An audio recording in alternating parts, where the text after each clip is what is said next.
Hello, my name is Shakira Anderson, and I'll be demonstrating two problems from my linear algebra class. The first problem will be coming from section 1.2, question number 3. The question states to row reduce the matrix to reduced echelon form. Circle the pivot positions in the final matrix and in the original matrix, and list the pivot columns. As you can see, I already wrote down the original matrix. So using the calculator, I'm going to show you how to get it to reduced echelon form. You'll push second in matrix. You'll go over to edit, push enter. You'll put in the size of the matrix, which is just 3 by 4. You'll push enter. As you can see, I already have the matrix inside the calculator, so all I have to do is push second and quit. Push second in matrix again, go over to math. You'll go down till you see RREF and push enter. From there, you'll push second in matrix again. You'll push enter under names. Then you'll just push enter and it will give you your reduced echelon form. Now, the pivot positions will be, for the final matrix, will be number 1 in column 1 and number 1 in column 3. And for the original matrix, it would be number 1 in column 1 and number 6 in column 3. With that being said, in order to get your pivot positions, a pivot position in a matrix A is a location in A that corresponds to the leading 1 in the reduced echelon form of A. So that's how I got my pivot positions. I also have to find my pivot columns, which a pivot column is a column of A that contains a pivot position. So my pivot columns will be column 1 and column 3 because they clearly have the pivot positions in them. So now that we're done with section 1.2 problem 3, I will show you my next problem, which will be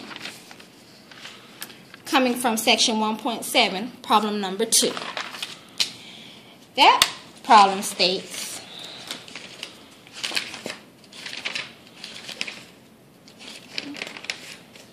that question asks us to determine if the vectors are linear independent. In order to do that, you have to first put each vector into a matrix as such.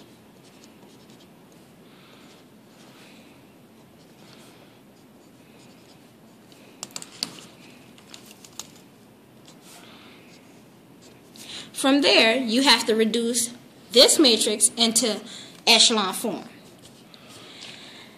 Now, I forgot one thing. In the first matrix, you have to put 0, 0, 0 as your fourth column. Then you reduce this matrix into reduced echelon form.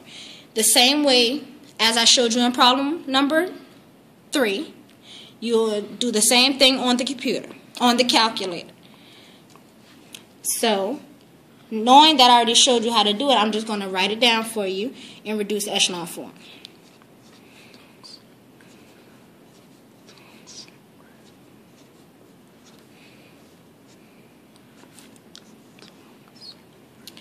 Now, this states that the matrix is a linear independent because it states that an index set of vectors V1 ... so on VP in R is said to be linear independent if the vector equation x1 V1 plus x2 V2 plus ... xp VP equals 0. And from this equation in vectors and matrix, it shows that it does equal 0. And that is how to do problems number 3 from section 1.2 and problems 2 from section 1.7. Now that all that is said and done, have a nice day.